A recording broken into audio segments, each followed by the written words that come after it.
So yan, good morning mga kabady. Maglalagay lang tayo ng mga buho dito. Dahil yung mga sitaw natin naset kalahating tudling, mahaba na yung talbos mga kabady. Naghahanap na ng aakyatan. Kape pala tayo mga kabady. Nagyan ko lang ng mga buho to tsaka letting bago tayo lumusong sa farm. Umulan kagabi, malakas. Ay, kakate, langgam. Tumutubo na rin yung mga damo.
So yan mga kabady, palusok na tayo dito sa farm.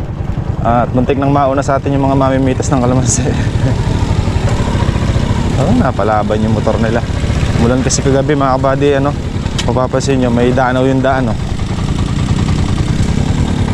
Malakas-lakas din yung naging ulan dito.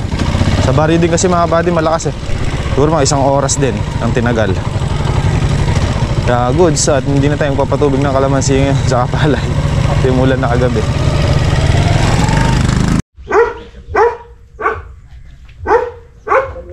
Kayang tinik. Wala, sa kulungan na. Nasa loob po.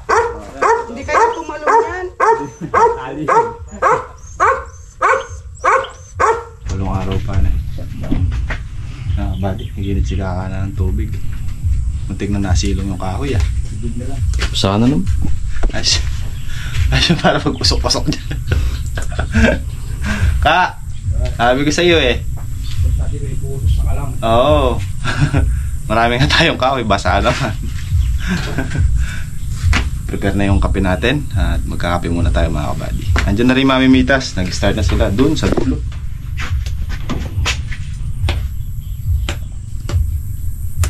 Kahit na yung mga bunga. Malakas din yung naging ulan. Ayan paputik. Naghahanap yung mamimitas sa putik daw. Siyempre naulan, paputik talaga. Pati yung daan maputik. Mailabas nila yung kalamansi mamaya yan. Tulak! Marami naman sila. Marami naman magtutulak mga kabady. Nakamenos tayo mga kabady. Magpapatubig. Dapat schedule natin ngayon patubig sa palay tsaka doon sa dulong kalamansi. Since umulan, linisin na lang natin yung daanan ng tubig doon mamaya.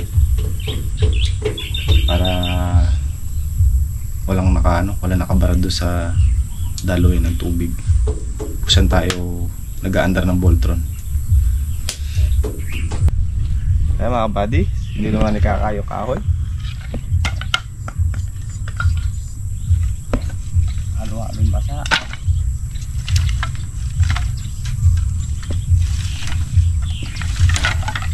May lutang kaya. Bulang kagabi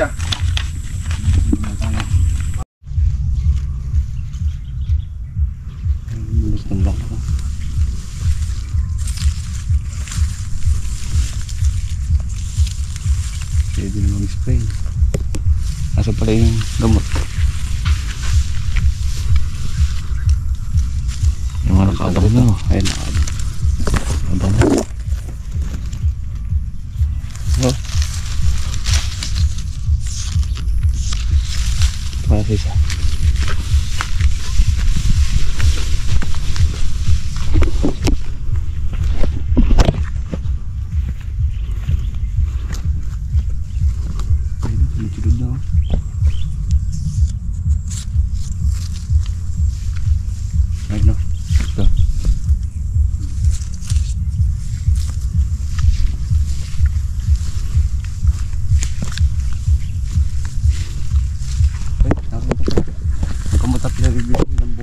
12. 12. Feeder lang. Okay, meron na tayong ano dyan ah.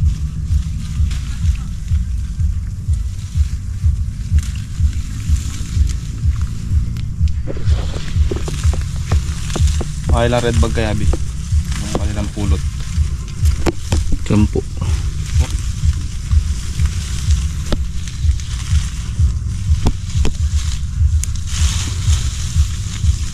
Tignan natin.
Noon ko yung pangalakasan natin sitaw.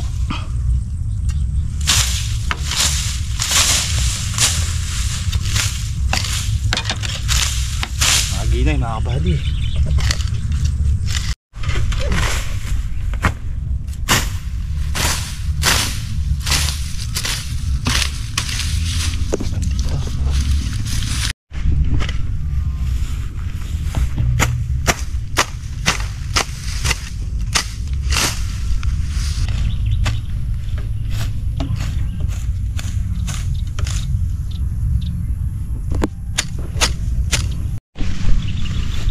Siguro dito nasa 20% na to o 15. Yung pagpapabunga kasi natin ng kalamansi mga kabady, ano yan, kumbaga sa saging hindi pa siya hinog talaga.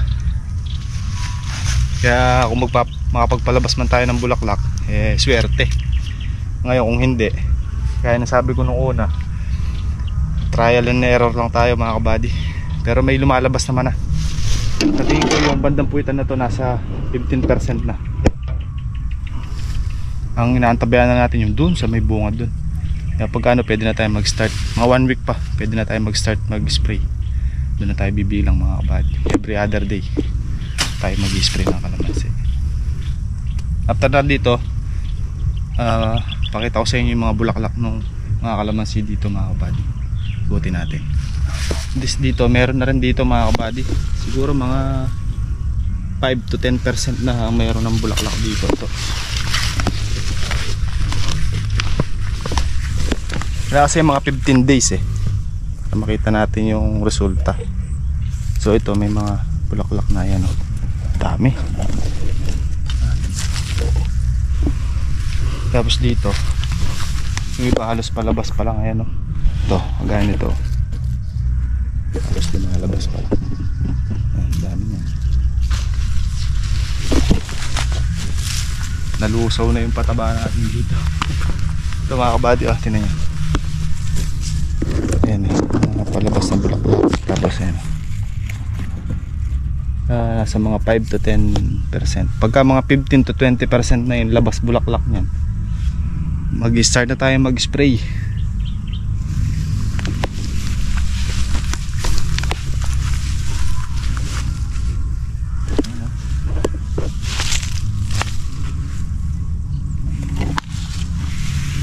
Ito kasi halos kakalusaw lang ang pataba nito mga kabady. Hindi natin agad na patubigan gawa ng mababaw yung ilog. Kumbaga 2 beses pa lang siya naulan. Hindi kagaya nito, nakadalawang tubig na tayo dito sa kabila. Ito tinan nyo dito mga kabady, pumatok na yung mga bulaklak. Ano ito? Kapal nito Wow. Yan. Once kasi magmo-monitor tayo mga kabady, dapat ganito na yung makikita natin. Kung makikita nyo to, ayan, dapat meron na tayong mga nasa 15% na ganito makikita. Pag iniikot natin yan at na-estimate na natin sa loob ng 100%, natansya na natin na mga 15 to 20% na yung ganito nating nakikita, pwede na tayo mag-start mag-spray. Kaya since mga 10 to 15 pa lang, mga 1 week pa, maghihintay pa tayo mga 1 week mga kabady para sakto nun 15 days. Kasi ano ngayon A7, so November 7, possible mga November 14 to 15, yun na, start na tayo doon mga kabady. Start na tayo mag-monitor para mabantayan natin yung mga lumalabas na bulaklak at maagapan natin huwag matusok ng fruit fly. Kasi yun ang kalaban natin dyan ayan, bulaklak na. Ano to, ang daming bunga nito, dami rin bulaklak pa lumalabas doon. Ayan o, ganito. Pag nag-monitor tayo mga kabady, kailangan yung ayan.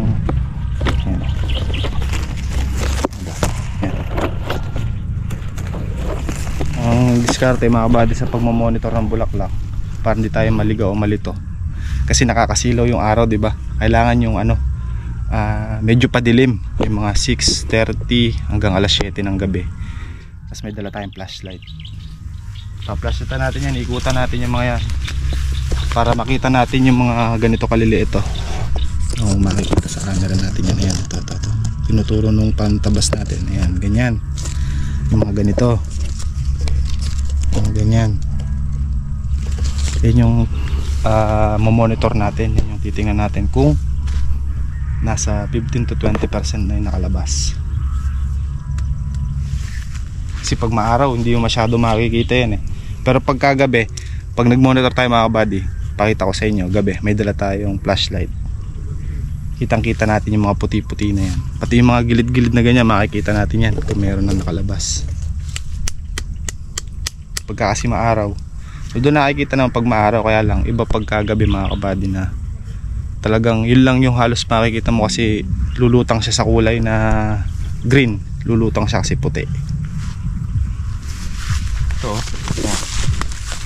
ayan. Ito ang ganda ng bilog nito, maraming maraming source na pagkukunan ng bunga.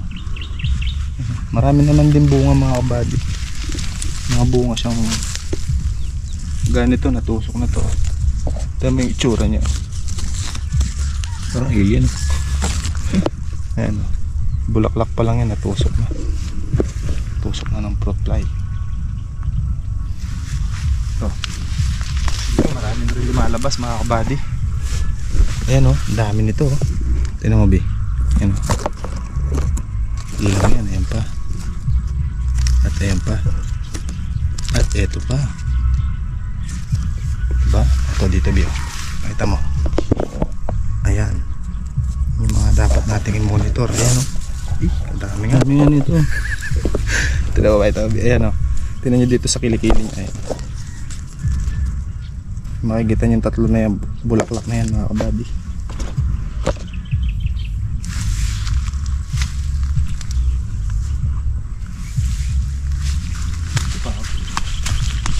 Dito halos marami na rin dito. Ayan o. Ano siya? Natusok na to mga to. Ano yan? Ayan o. Ganito yung mga itsura ng mga bulaklak pa lang mga kabady. Ayan, natutusok na. Ano pa tayo? Ito yung dapat nating iwasan pagka ganyang magpapabunga tayo. Itong mga to, bulaklak pa lang to mga kabady nasundot na ng fruit fly to, kaya nagkaganito yung itsura nya. Dami oh. Pansin nyo, ayan oh. May mga na yan, may mga damage na yan. Diba? Natusok na yan. Pero pagka walang tusok, ganito ang itsura. Ay, hindi pala to. Ito. Sabi ka naman, Arbe.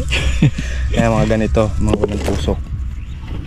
Pero yung mga nagkabukol-bukol na yan, Natusok na yan. Yung mga deform na, no? Oo. Ganito pa lang yan mga kabady, nasusundot na yung mga ganito, oh. Ito. Kasi kabanguhan yan eh. Lalo pagka pabuka na siya. Alam nyo naman, pagka pabuka na, alam nyo na, kailangan tinutusok na yan. Oh, magkano? Yung bulaklak. Kaya nga. Matawa kasi kaagad ah. Once na bumuka, alis to kayo, tusok agad. Tutusukin kaagad ng mga fruit fly yan. Kaya kailangan agapan natin ng spray yan. Dami na tusok dito, oh. Dami nga. Ito po. Ito mga bunga naman na to, noon pa tong nakaraan. Hindi naman ngayon. Kumbaga ito yung mga bunga na talagang walang alaga. Hindi naman natin nilagaan ng spray. Ang aalagaan natin, yung mga lumalabas na yan. Diyan na tayo mag-start mag-alaga. Dami nito. Hindi lang ito yun, dahil hindi man natin talaga hinahanap yung bunga. Tingnan natin sa gawin muna doon kung parehas na tayo dito sa kabila. Pero sa tingin ko hindi ito.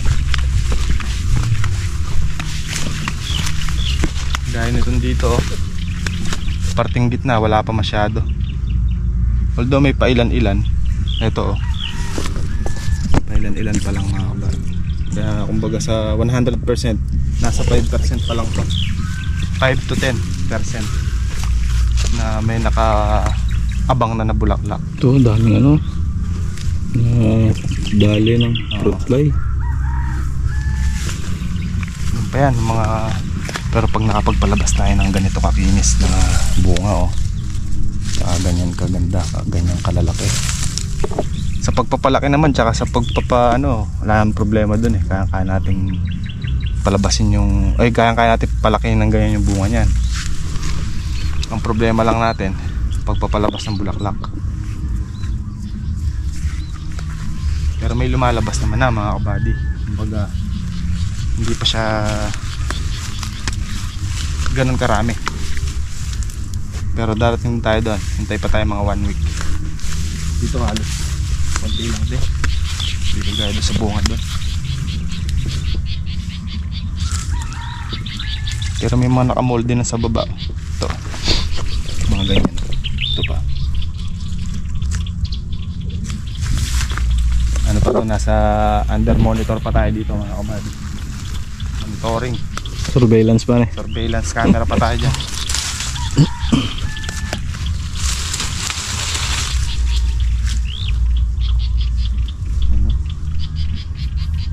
Patay na rin yung damong spray natin, no?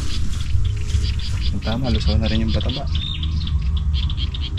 Pero gaya na sabi mga kabady, bago mag-shutdown yung ilog, kailangan makapagpatubig tayo dito ng mga 2 beses pa.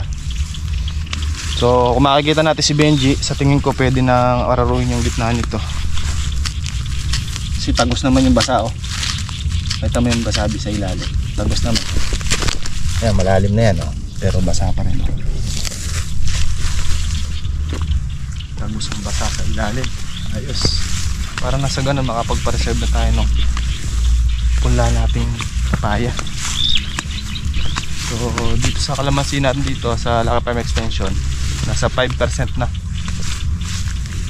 Maganda naman yung nila eh, yung mga lalabasan ng bulaklak mga kabady, yung mga kilikili ba. Ayan yung mga ganito. Malinis naman. Sa tingin ko mga 1 week pa. After 1 week makikita natin yung resulta niyan. Yan, oh.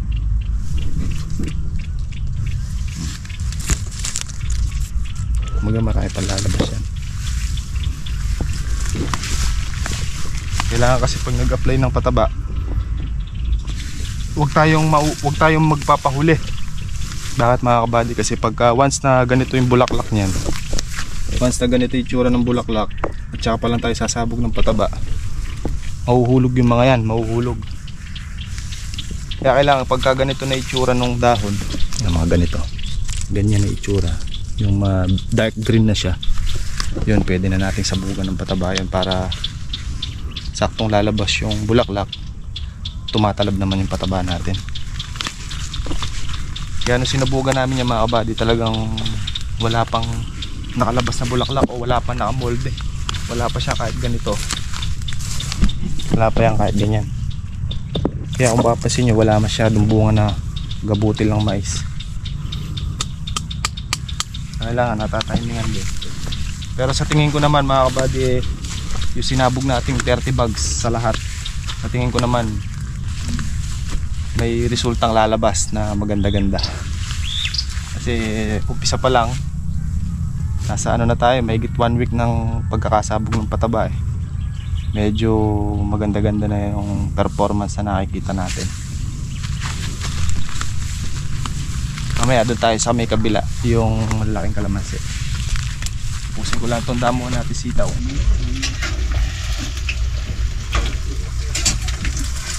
Yung magpirito ni na ano, Chicken Joy. Chicken, sarap pong gatas. Ha? Karo, wala po ko tayong mukha na. Gatas. Diyan ako na rin eh. Oh, Yung mga inihong na tuyo. puyos.